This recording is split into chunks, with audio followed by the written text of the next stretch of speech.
মা ওমা কিতা গো মাই ইটা আপনি কিতা আনছেন? ইতা উঠেছিল নানি না ইতা গাছ হলো ইতা গ্রামও ধরে এটা তোর মামার বাড়ি থেকে একটা রুইছিলাম ওখন আমার ও ছোট্ট একটা কাঁঠাল গাছ বাইয়া উঠছে আলো গুণ ধরছে আমরা তো বাপে তো পারতো না চিকন গাছ এসে আমি দিব্যরে আনাই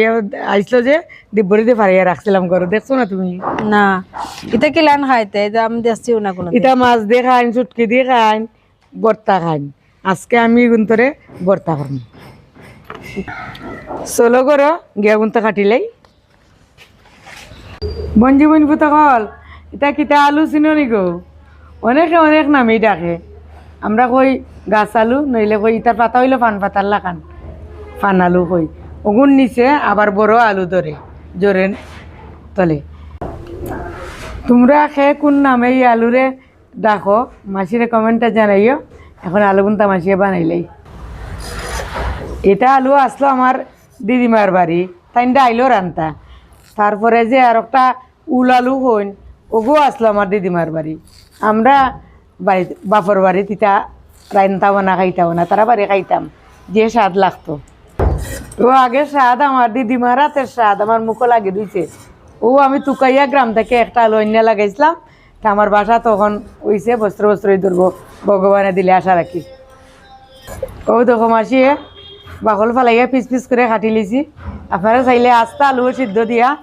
আলুর মতন আলু সিদ্ধ করিয়া ভর্তা করতে পারবা খাটাকুটি শেষ গমাই হল এখন মাসিয়ে অন্তরে বালা করে দই আনিলিম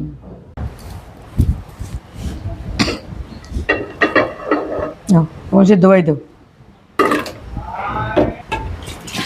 প্রেসার কুকারে আমি 3টা সিটি তুলবো আমার 3টা সিটি হয়ে গেছে এখন আমি নামাই লিলাম বৌমা আলু গুনটা বিস্তারিত একটু জল দেও ঠান্ডা জল এখন আমার প্যানটা গরম হয়ে গেছে কি সরিষার তেল দিলে এরম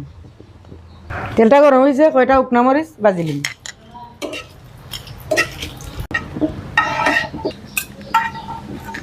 এখন কয়েকটা কুয়া রসুন বাজিলিম রসুনটা লাল লাল করে বাজি লিছি এখন আমি তুলি লিলাম নগো চলো অন্য পেঁয়াজ দেও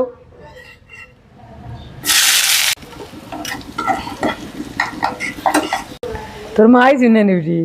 আইসেন না আজকে আইবা মনে হয়। তোর মারে কপাল লগো খালি বেড়াই আমারে কপাল তোমরা সংসার দিয়ে আমার বেড়া জাল দিয়ে রাখি দিছো আমি কোনো কানো বাড়াইতে পারি না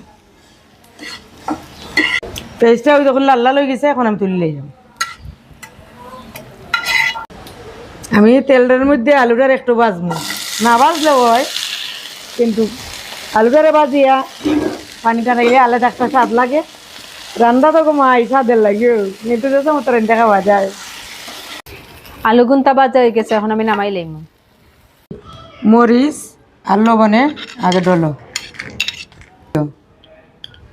হয়েছে হয়েছে বেটি এখন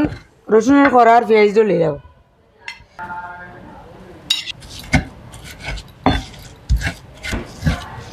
হয়েছে না বেটি দিলে আলু দিলেন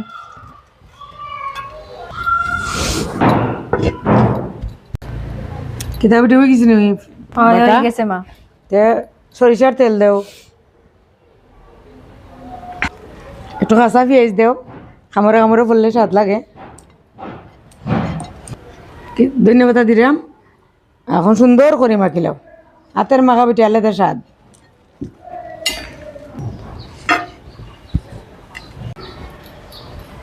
বঞ্জি বঞ্জি কাল ও তো মাসির গাছ আলুর ভর্তা এরকম খেয়ে খেয়ে বানিয়ে খাও গো মাই আমারে কমেন্টটা জানাইও সবাই ভালো থাকো সুস্থ থাকো টাটা।